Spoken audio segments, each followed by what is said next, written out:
Hey, what's up, guys? I got a new Red Eyes Guardragon deck profile for you guys today. There's some new stuff that came out in some of the recent sets, and it just added some new stuff to the deck that just brings about a whole new level of chaos, no pun intended. So jumping in, we have two Red Eyes Black Dragons normal monsters, and along with them we have one Red Eyes Black Flare Dragon, who's currently sort of in view in a weird way. This is just like main discard fodder, and we use these to go from one Red Eyes Flare Metal into the second one, and then linking away and stuff like that. It's just all around just a very useful card in the deck. And then to add on top of them, we have one alternative to tribute. Puts a normal one in grave, and it also puts a level 7 on the board. That's just a really good extender to go into Flame Metal. And then our last big Red Eyes monster, Red Eyes Darkness Metal Dragon. Can't have a Guard Dragon deck, can't have a Red Eyes deck without this guy. And this is two in the same, but we only can have one hard ones per turn. But he's still extremely good. There's just so much synergy with the deck. One of my favorite new level 7s. I mean, he's not really new, but he's Eternity Code. But he's just been so helpful in the Red Eyes decks. He's a free summon. He's a draw when you link him away. There's just so much that's good with him. You go into the Fang with chain combos. You have Homeboy and Grave. They try and be like, oh, you back row. That stuff's annoying. They twin twister, and you'd be like, negate. You can't target that no more. And there's just so much this guy does. He's just extremely good, no matter what you do with him. We have one Tempest, another guy that's really good with the Red Eyes deck. He's basically a free 7. You banish 2 dragons from hand or grave, and that's just a really good monster for extending into flare metals or just extending combos for another link material. It's basically free in this deck because of how many dragons you put in. Next, we have one Abster Router. Quick note: these two are our main targets for Dragon's Ravine to send from the deck. Most of the time, unless you start with him in hand, you are sending Abster Router Dragon, and he's searching for Rokket Tracer most of the time. I'll get into that later as we get to him. Next, we have 2 Rokket Tracers, the one that we will search. Rokket Tracer is what we use. We search for the field spell, and then we summon him off of it to summon Needle Fiber, and then by that point you've already had the combo going. But once you get into Needle Fiber, that's when your opponent starts losing hope.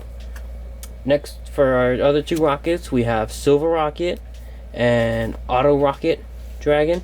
You should really replace this for a Magna Rocket.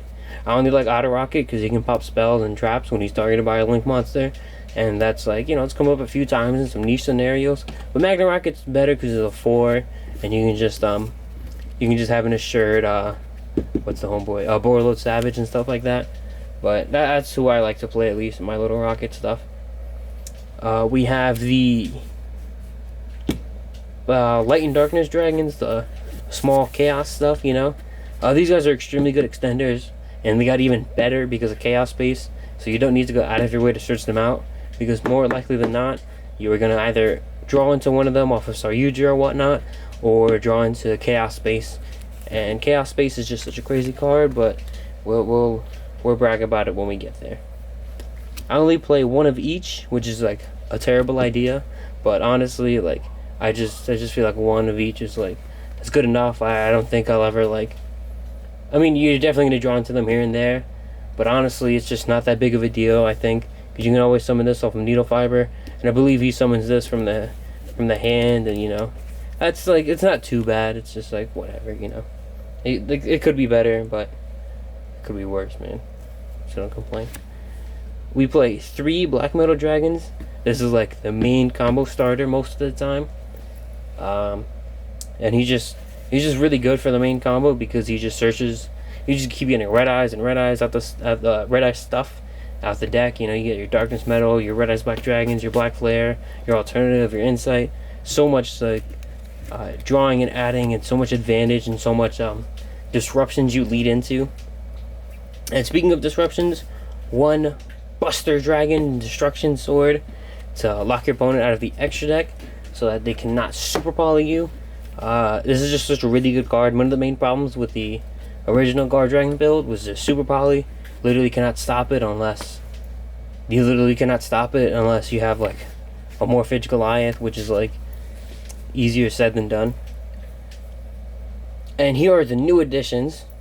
No Bobby Browns, but this is our new additions for this new version of the deck. We have Chaos Dragon Levianeer, Chaos Emperor Dragon something something Armageddon, and Arch Nemesis something. Eschatos is the name for this one. So this, where did I start? Yeah, Eschatos, the Arch Nemesis. I found it to be really good. Well, all three of these are really good because they're melody targets. So I finally put in melody, so I can search out Levianeer, and I have 2 other targets, just because, you know, it's handy to have that kind of stuff lying around. So this guy, you call a, what was it, type or attribute? These guys confuse me because they're, you know, weird. Yeah, so type. So you can, so because of the combo, how it goes, you're gonna have 3 different types in the graveyard at all times. Needle Fiber's a machine, Link Ross is a Cyburst, and everything is a dragon. So you can just banish those 2, and then any one dragon that you typically you want to banish a dragon that you're going to add back off of Armageddon. And the same thing goes with Levianeer. You're going to banish something you want to add back with this. Usually Absolouter Dragon, because Absolouter Dragon, when you have a rocket, you can special summon it. When you have a rocket on the field, you can special summon it from your hand, which is a free level 7 for Flare Metal.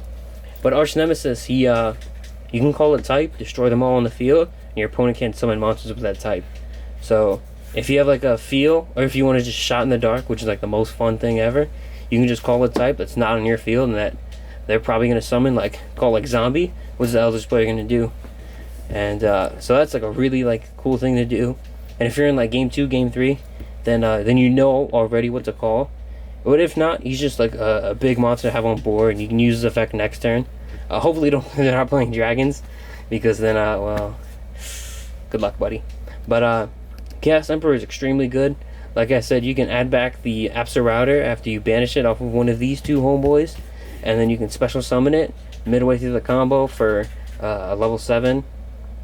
And he can also summon himself from the extra deck, basically for free as well, like a Light in the Dark that's like mad easy.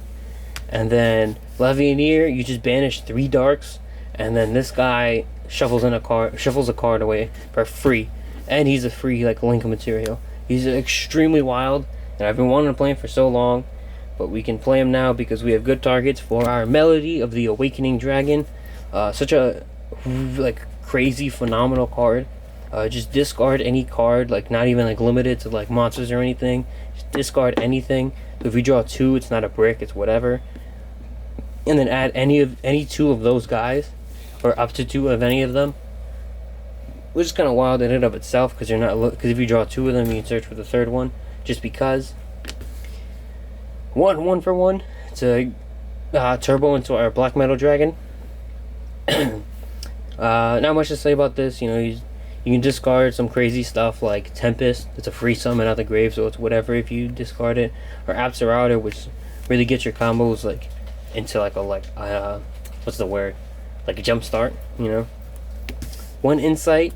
This card just puts a Red Eyes Engrave, and then searches for a Fang with Chain. So it's more so like deck thinning and like a little bit of setup, while also getting a disruption out.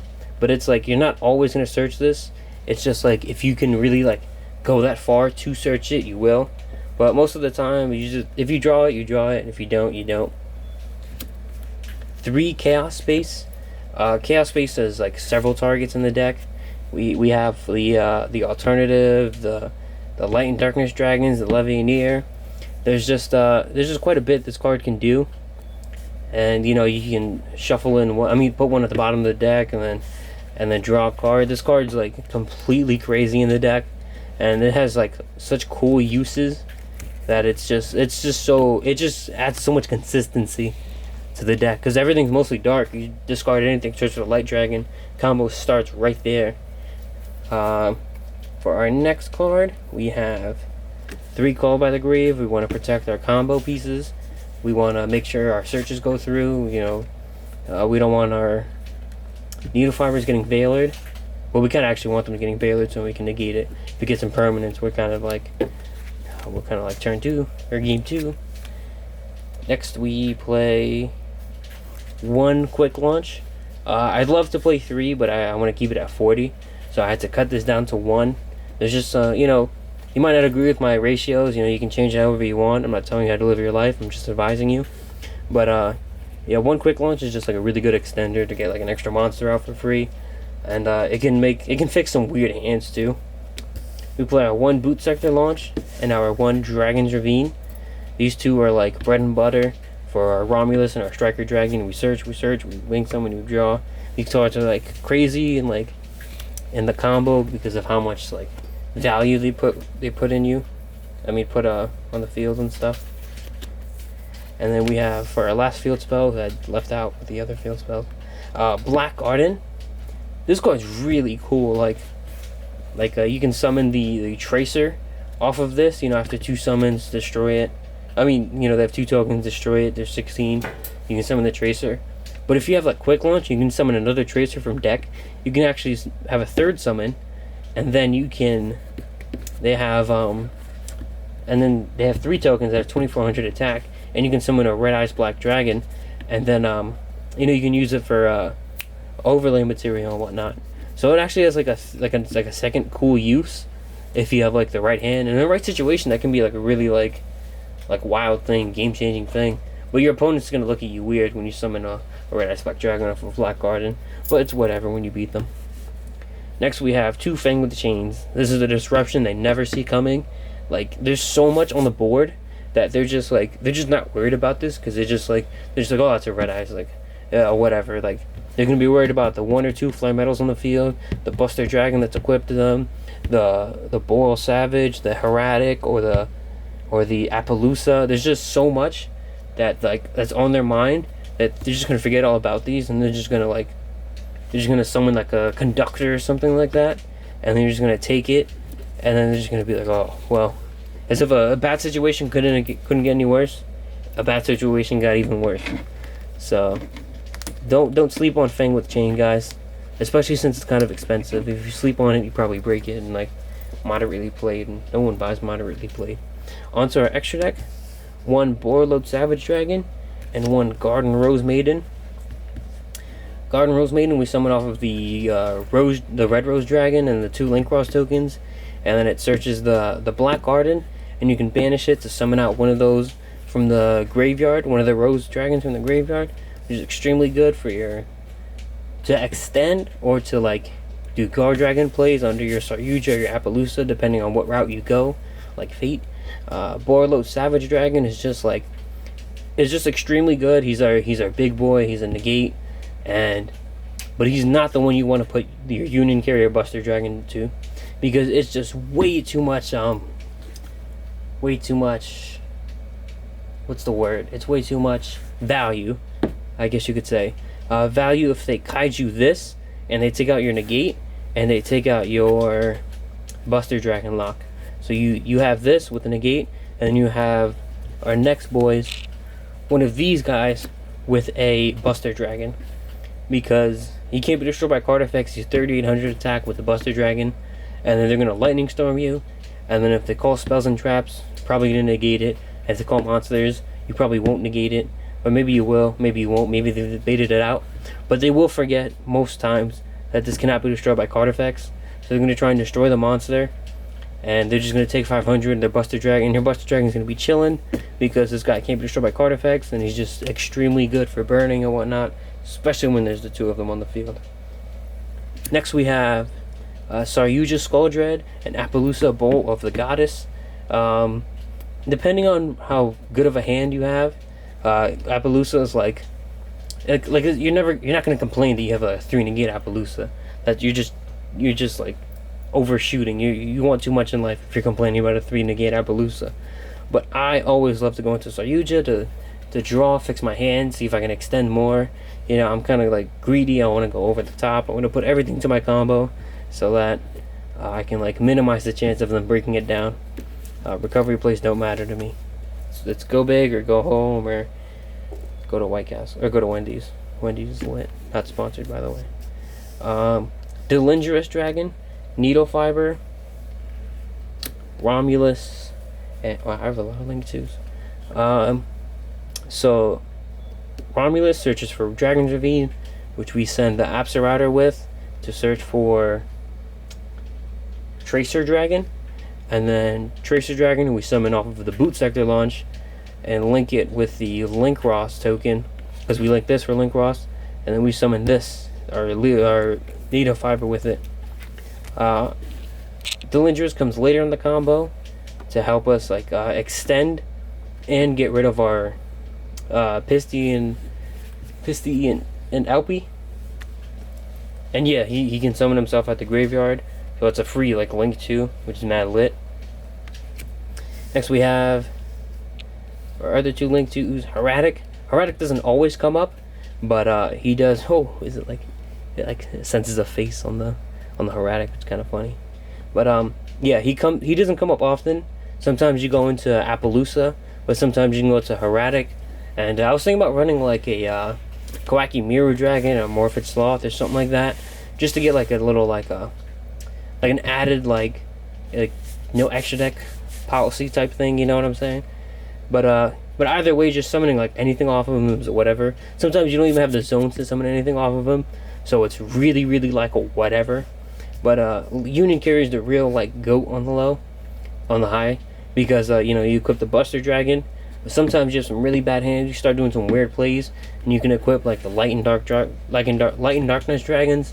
And then when you link the monster they're equipped to away, you can search and do some combos. It's really weird, but it has some really cool uses if you play around with it sometimes with some weird hands.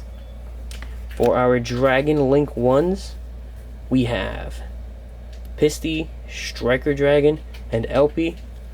This is Striker Dragon just gets our combo started when we normal summon summon a level 4 lower dragon. We go into this guy, we get our Boot Sector launch, and then once you get that Boot Sector launch, it's like unless they have Nibiru, it's like we're really going off, because if they have like anything like Impermanence, Moonlit Chill, Ash, they're gonna hit this, because Boot Sector launch is just too crazy of a card to let slide. And then our Pisty and Elpie are just regular guardragon stuff. You summon like whatever's like more comfortable for you in the situation to get you to the necessary end board. And then we have our last but not least, our Link Ross, which is to link away our Romulus to summon 2 tokens, and then we use him to go into Needle Fiber, and then that's basically it. So yeah, that's our new and improved guardragon build, improved based off of our previous one. Again, shout out to Pac Potensu. This is actually not my Borreload Savage. He actually bought mine. I actually got to meet him in person, and he purchased my Borreload Savage, which is a nice honor. He has the best profiles that like really inspire me a lot. Other than here, I hope to inspire you guys like he inspires me. So yeah, take care, guys.